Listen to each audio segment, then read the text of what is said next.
So guys, this is a 1942 Harley Davidson XA. Now, a lot of people have never seen one of these, and that's because this was only a limited run of 1,000 machines in 1942. The way this bike came about was at the beginning of the war.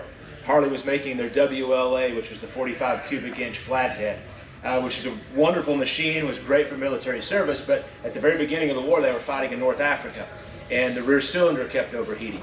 So the military looks around and they says, well, the Germans have BMWs. Opposed cylinders stick out in the wind, shaft-driven design, no issue with the sand. So we send word back to Harley and Indian, we need an opposed cylinder, shaft-driven motorcycle. So Harley builds this machine here, basically a carbon copy of a BMW of that era. Indian develops the 841. If you look at our military exhibit, against the far back wall, you'll see an Indian motorcycle that kind of looks like a Moto Guzzi because the engine's just turned sideways in the chassis. Harley builds 1,000 of these, Indian builds 1,000 of their variety. Unfortunately for both companies though, by the time they get these bikes into production, the war ships back to Europe and they don't need these machines. So most of them just got stuck in a warehouse and were sold surplus after the war was over. So the two machines you see sitting here are ones that guys bought at a military auction, then customized them to their own liking. Now if you look in our military exhibit, you'll see an original one of these machines still in its military colors. But again, same engine size as the flathead, 750 cc's, 35 cubic inches. But again, a opposed cylinder, boxer style engine.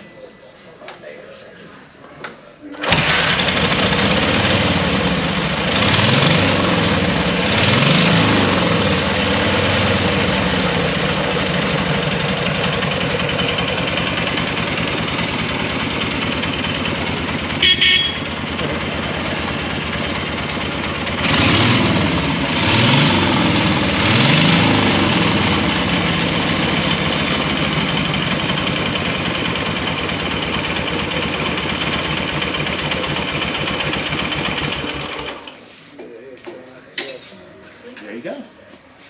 Thank you. Ooh, yeah. Thank you. Questions? Do most of your bikes in here run? Everything in here. If it's a complete motorcycle, we can put gas in it. That's awesome. You guys rock.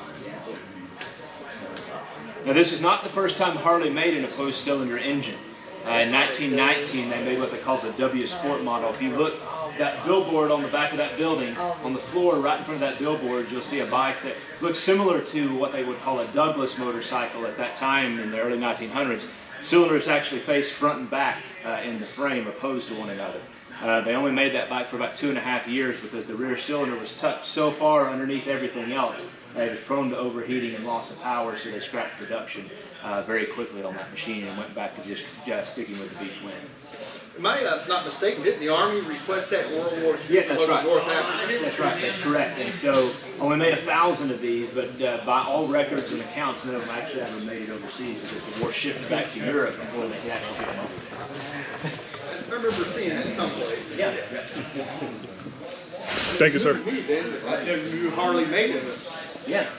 Yeah, well, and again, it was basically, as I was showing with these folks, basically a carbon copy of a BMW. So after the war was over, they couldn't really manufacture it because they had basically just copied it. It wasn't their own design. They used as many original components as they could, still same cubic inch size as the flathead, but the entire design is pretty much a copy of BMW. Can't be many of them left around. No, again, there's 1,000 made. There's rumored that there was about 300 on the ship on their way over there that was sunk by the Germans.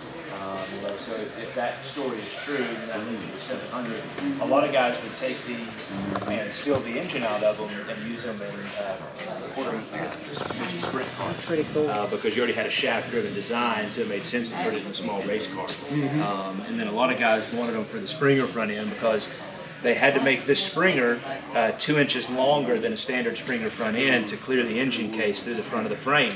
And the way you can tell that is if you look at a standard Springer right there, this casting mark right here is 2 inches higher. So you got 2 inches more on this front end. So a lot of times, especially once guys got into building hot rod bobbers and stuff like that, these were pretty sought after just for that little extra 2 inches of front end. When they changed the design, did it keep the horsepower and? Yeah, so again, same motor size, 750cc, 45 cubic inch as the flathead. And still kind of a flathead design, even though it's opposed from one another. So, yeah. Interesting. Thank you very much. Yeah, you're very welcome. Well, guys, there you had it. I asked if they had it when they were going to turn something on, and the gentleman over here decided to go ahead and just show us. Pretty incredible the way it just kicked over right away.